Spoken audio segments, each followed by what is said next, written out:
I would say that whatever therapeutic help you're getting that's outside of the faith community to help to, whatever psychiatrists, social workers, or whatever are helping you and your family members with autism to kind of deal with daily life, to ask them to help navigate all of this. Even people with autism, although they may not show emotions the way that neurotypical people may show them, they still have those emotions. And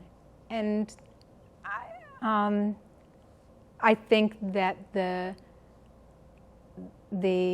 caretakers that are in your within your sphere of influence, that they can be used quite adequately to help bridge that gap between, to find out how much do you want to talk about your grief.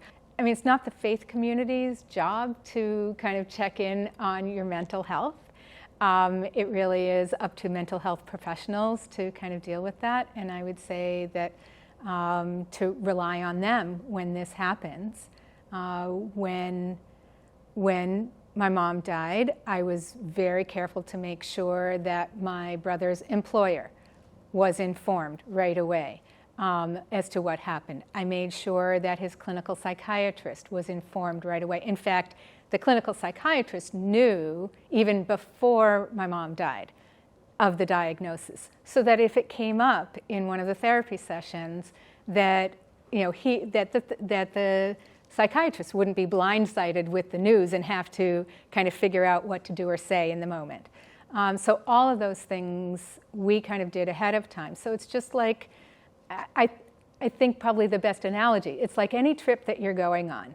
You don't just decide that you're going to go to Europe or to Disneyland or wherever it is that you're going without, most people will make a list of what you're going to bring with you, and what do you need somebody to take care of the cat or the dog, or pick up the paper or stop the mail or whatever it is. There's a whole host of things that you do when you're going on a trip, and if you know that a loved one is going to be dying, that's just another trip, and to do as much prep work and to ask the loved one who's dying what their wishes are.